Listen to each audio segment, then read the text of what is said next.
자, 이제는 우리 가장 중요한 여기 가지급금 인정이자라는 거 보겠습니다. 가지급금 인정이자. 자, 이게 뭐냐면 여기가 실기용이에요. 자, 가지급금 인정이자는 뭐냐면 가지급금이 특수관계자한테 업무와 무관하게 돈 빌려준 거다라고 했죠. 특수관계자한테 업무와 무관하게 돈 빌려줄 때 받아야 될 시가이자라는 뜻이에요. 알죠? 시가이자. 이를 인정이자라고 합니다, 여러분들. 네. 그럼 당연히 여기 특수관계자한테 업무와 무관하게 빌려준 금액이 있을 거 아니에요? 가지급금. 여기에다가 인정이자율이 시가이자율이에요. 특수관계자한테 받아야 될 시가이자. 그렇죠? 여기에다가 왜 360 고친 것 같은데 365분의 1. 이게 뭐냐? 적수 개념 써요. 자, 들어보세요. 자, 만약에 여러분들이 저한테 작년도에 빌려주시면 이 이자는 1년치를 계산해야 되는 거죠. 근데 만약 여러분들이 7월 1일 날 저한테 올해 7월 1일 날 빌려줬으면 그때는 184일, 즉 6개월치 이자만 계산해야 되기 때문에 우리가 항상 세법은 기간을 고려할 때 적수 개념 쓴다라고 했죠, 여러분들. 맞죠? 근데 이미 했었지만 적수 자체는 세법상 금액을 구하기 위한 도구에 불과하다라고 했죠. 근데 세무종은 장부와 세법의 차이를 하는 거니까. 했죠. 그래서 그냥 적수 써요. 그래서 아셨죠? 자, 그러면 이제 여기서 가지급금은 어떻게 하나? 가지급금하고 인정이자는 도대체 어떤 걸 쓰는지 하나하나 파악해 볼게요. 일단 가지급금. 여기요. 이거 뭐냐면 우리가 가지급금으로 안 보는 거 있었잖아요. 기억나세요, 여러분? 뭐 경조사비, 학자금 대회 같은 거. 맞죠? 그거 얘기하는 거예요. 표정이 안 좋으셔가지고 언제 이 표정 네, 표정이 언제 이 표정을 지으셔가지고 237페이지 237 교재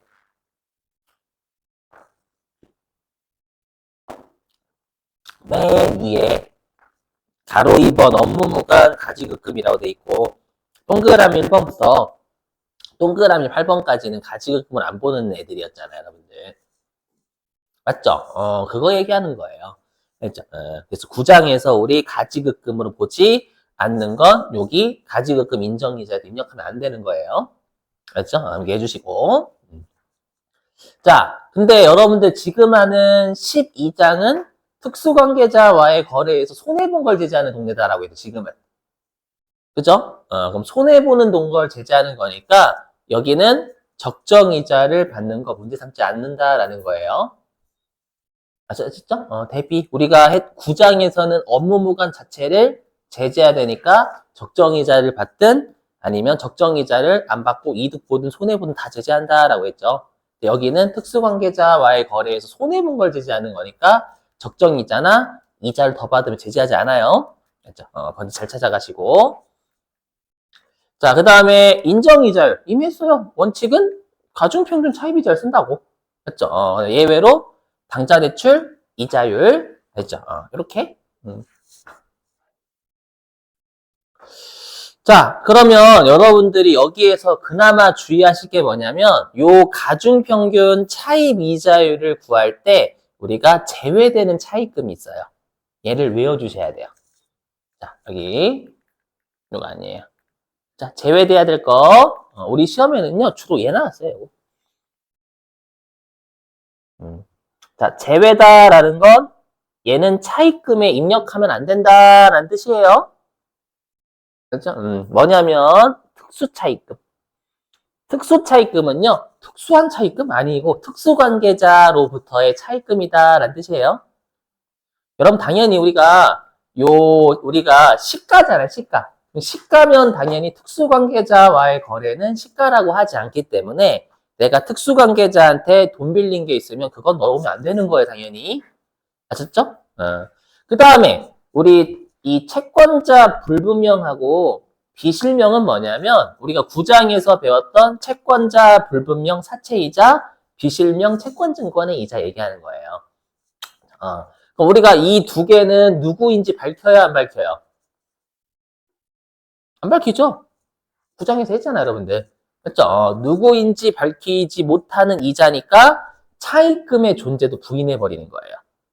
그렇죠? 얘는 차입금이 없는 걸로 보는 거야. 누구인지 누구한테 이자를 주는지 밝히지 못해? 그러면 누구한테 돈 빌린지도 이거 인정하지 않을 거야. 그렇죠? 물론 우리 시험에서 A는 낸 적이 없어요. 다 B만 냈어요. 특수관계자로부터의 차입금. 됐죠? 꼭 기억하시고. 자, 그 다음에 당좌대출 이자율 있죠? 당좌대출 이자율은요, 이거는 말문제만. 뭐냐면, 여기. 당좌대출 이자율은요, 가중평균 차입 이자율 계산이 불가할 때도 있죠. 이럴 수 있겠잖아요. 뭐냐면, 내가 돈 빌린 게 전부 다 A나 B야. 그럼 가중평균 차입 이자율 계산이 안 되죠. 그럼 당좌밖에 못 하는 거예요. 그 다음에, 동그라미 2번은 이렇게 생각하시면 돼요. 당좌대출 이자율은 최근의 금리나 물가를 반영해서 국세청에서 매년 고시하거든요. 근데 내가 만약에 신한은행이나 국민은행한테 빌린 게 한 7년 전이래요. 그러면 너무 옛날치잖아요. 맞죠? 그래서 대여일로부터 종료일까지 이건 뭐 잘 안 나오니까 색깔 안 넣었어요. 5년 초과한다라고 하면 이때는 야, 너무 오래된 이자니까 최신의 이자를 반영한 당좌대출 이자로 가라라는 거예요. 그죠? 그 다음에 3번. 당좌대출 이자를 선택해요. 신고를 안 하면 가중으로 가는 거고요. 신고를 하면 그때는 당좌대출 이자를 할 수 있어요. 그럼 질문. 여러분 여기 인정이자가 클수록 법인이 유리해요? 작을수록 유리해요? 인정이자는? 그죠? 없어요. 그럼 인정이자가 뭐예요? 특수관계자한테 받아야 할 때 시가이자. 그게 클수록 좋아요? 낮을수록 좋아요? 여러분들 이 생각을 하시면 안 돼. 선생님, 이자를 많이 받으면 좋은 거 아닙니까? 클수록 좋습니다. 안 돼. 특수관계자, 여러분들이 특수관계자한테 돈을 빌려줘요. 그럼 다 회사 입장에서 낮은 이자를 받는 게 유리하지. 맞죠? 우리 일상생활 생각하면 안 돼요. 가끔씩 좀 이자 많이 받는 게 장땡인데요? 그게 아니라 여러분들이 대표이사한테 돈 빌려줬는데 야 대표이사 10억 줘. 관계가 큰일 나요 여러분들. 그래서 여기 인정이자는 우리가 그 시가이자가 낮을수록 법인한테는 이자를 특수관계자는 덜 받아도 되니까 유리한 거예요. 그럼 당연히 요 인정이자율이 낮은 게 좋겠죠. 그렇죠? 그래서 이거는 우리 뭐 시험 목적은 아니고 나중에 여러분들이 업무하실 때는 둘 중에 작은 거. 그렇죠? 둘 중에 작은 거. 그러니까 만약에 가중평균 차입 이자율 계산해 봤더니 당좌대출 이자율보다 작아. 그럼 신고 안 하면 되는 거예요. 그렇죠? 신고 안 하면 어찌 따라간다라는 거니까. 근데 만약에 가중평균 차입 이자율 계산해 봤더니 당좌대출 이자율보다 높아요. 그러면 그때는 당좌대출 이자율로 신고를 빨리 하러 가야지. 그렇죠? 가만히 있지 말고 여러분들. 이거는 실제 업무하실 때 얘기하는 거고. 좀 이따가 가중평균 차입이자 어떻게 보는지 설명하긴 할 거예요. 자, 됐어요. 그리고, 자, 그 다음 여기, 마지막이에요, 마지막. 자, 그러면 각각의 사례별로 세무조정을 어떻게 하는지 설명 좀 드릴 건데, 제가 깜빡하고 이걸 못했어, 아까. 뭐를 못했냐면, 여기. 그럼 우리가 해보세요 하면 이 인정이자라는 게 특수관계자한테 받아야 될 시가이자잖아요. 맞죠? 근데 우리가 항상 손해본 걸 제재하는 거니까 내가 이자를 수령한 거 있죠? 이자를 수령해도 되고요. 아니면 특수관계자와 이자를 얼마 받기로 약정해도 인정을 해요. 맞죠? 그래서 수령해도 되고 발생주의라는 건 여기 약정액이에요. 약정액이라고 안 나와 있냐? 여기 제가 발생주의라고 되어 있는데 이거 발생주의가 아니라 약정액이에요. 약정액. 약정액. 특수관계 대표이사한테 우리 1,000만 원 받을까요? 1,000만 원 주고 받을까요? 이렇게 된다라는 거예요. 그렇죠? 실제 받아도 되고 받은 건 명확하니까. 그렇죠? 자, 그러면 이제 각각의 경우별로요. 우리가 인정이자가 얼마가 계산이 되고 이런 것들 설명 좀 할게요, 여러분들. 예, 잘 보세요. 자, 화면 보시면 요거하고 좀 쉬죠. 이게 마지막이에요, 이론에. 간편하죠, 여러분들. 실기하는데도 20분도 안 걸려요, 실제로. 12장은 그냥 쉬어가는 코너예요, 쉬어가는 코너. 자, 보시면. 자, 여기 갑법인이 대표이사한테 가지급금이 10만 원이 있대요. 알죠? 10만 원을 업무와 무관하게 빌려준 거예요. 빌려주고, 그 다음에 인정이자를 계산해 보니까 20%의 이자를 받아야 된대요. 그러면 갑법인이 대표이사한테 받아야 될 시가이자는 2만 원이 되겠죠? 그쵸? 자, 근데 동그라미 1번. 약정을 안 했대요. 즉, 대표이사한테 얼마의 이자를 받기로 한 적이 없어요. 그죠? 그리고 여기 북은 장부죠? 장부의 미수이자라는 거 우리가 미수수익 얘기하는 거예요. 그죠? 그래서 우리가 1번은 요게 무슨 말이냐면, 이게 무슨 말이냐면, 요게 장부에 차변의 미수수익 얼마, 대변의 이자수익 얼마, 2분기 안 했다라는 뜻이에요. 알죠? 그럼 되게 간단하죠? 뭐가 간단하냐면, 받기로 약정도 안 했고, 장부에 이자 수익 안 적었어. 그러면 당연히 얼마 부인하면 돼요, 여러분들? 2만 원의 시가 이자를 받아야 되는데, 받기로 한 금액이 없잖아요? 없으니까, 우리가 2만 원의 이득을 준 거죠, 부당하게. 2만 원의 이자 받아야 되는데 안 받았으니까, 받기로 한 게 없으니까. 맞죠? 부당하게 2만 원의 이익을 준 거예요. 줬으니까 받아야 될 이자 수익은 2만 원인데 이자 수익 장부에 기록도 안 했고 약정도 안 했잖아요. 그럼 입금 산입 그렇죠. 인정이자 2만 원 상여. 이게 제일 깔끔해요. 그렇죠. 그래서 대부분 이렇게 나오는데 아니면 약정을 하거나 근데 이게 제가 기억하기로 83회인가 78회인가로 기억이 잘 모르겠어요. 솔직히 말씀드리면 이거를 출제한 적이 있어요. 뭐냐면 약정을 안 했어요. 그러니까 받기로 한 게 없어요. 근데 장부에 미수이자를 적었대요. 그럼 그 말은 뭐냐면 이 2번 있잖아요. 2번. 2번이 요 말이에요. 2번이 뭐냐면 이 말이요. 2번. 장부에 차변의 미수수익 2만 원. 대변의 이자 수익 2만 원. 이렇게 적었다는 뜻이에요.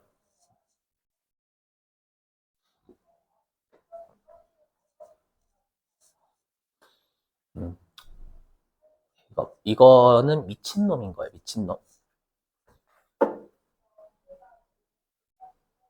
요거는 미친놈이에요. 자, 보세요. 왜 미친놈이냐? 받기로 한 적이 없죠. 근데 차변에 미수 수익이든 아직 받지 못한 금액이 있다라는 거죠. 받기로 한 적도 없는데 받지 못한 금액이 있다라고 적은 거예요. 맞죠?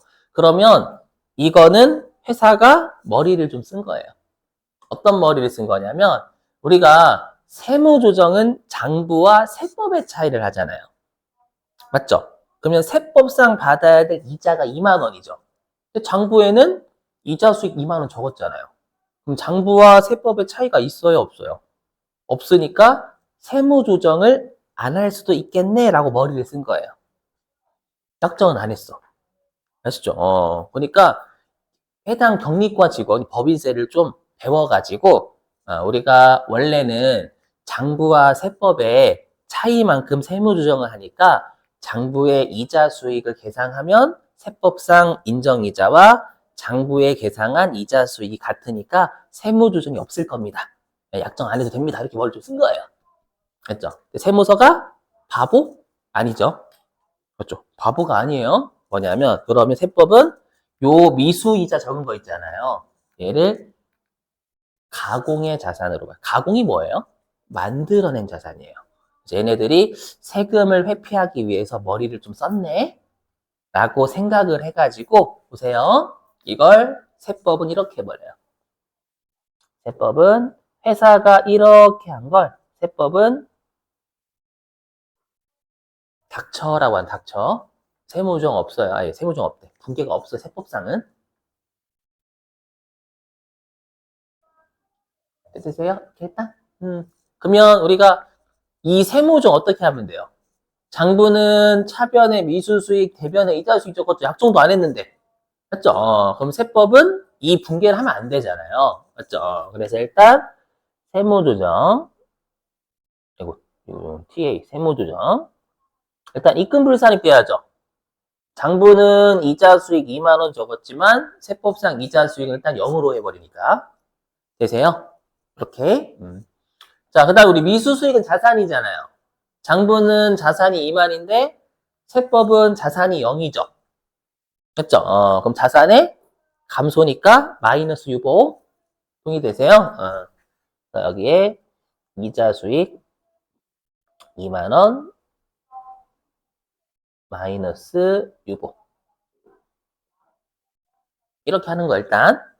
그래서 가공의 자산을 만들어낸 걸 세법에서 없애버리는 세무조정 해버리는 거예요. 이렇게. 그럼 질문이요. 그럼 이 세무조정을 통해서 이 세무조정 있죠, 여기. 이 세무조정을 통해서 세법에서 장부상 이자 수익을 얼마로 만들어버린 거예요? 0으로 만든 거예요. 맞죠? 입금불산이 여기 이자 수익 2만 원을 입금불산입 했으면 0으로 만들어버린 거예요. 맞죠? 그러면 받아야 될 시가이자는 2만 원인데 요 위에 있는 세무조정을 통해서 장부에서 이자 수익 안 적은 것처럼 만들어버린 거예요. 알죠? 그럼 2만 원의 이자를 받아야 되는데 이 세무조정을 통해서 장부에서 이자 수익 기록 안 한 것처럼 돌려버린 거니까 그럼 2만 원 입금 상여. 그렇죠? 그리고 상여.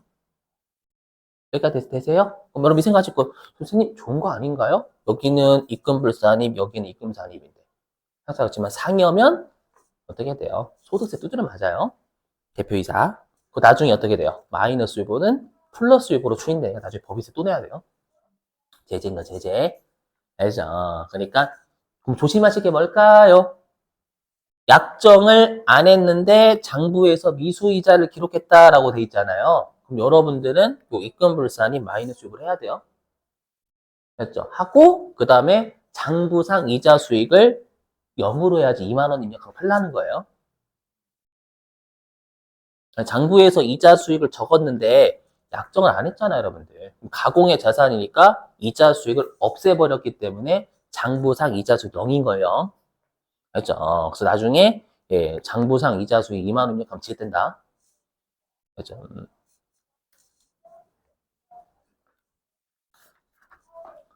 그래서 3번은 안 할게. 3번 하면 서로가 또 멘탈 나가니까요. 그렇죠. 멘탈 보는, 낸 적이 없어서 그래요. 몇 번 냈었으면 멘탈 보고 뭐 필요 없어. 해야 되는데, 3번 낸 적 없으니까요. 이렇게. 자, 10분 쉬었다가요. 오늘은 좀 여러분 좀 빠듯빠듯하게 할 거예요. 2시 2분에 시작하겠습니다. 자, 10분 쉬시죠.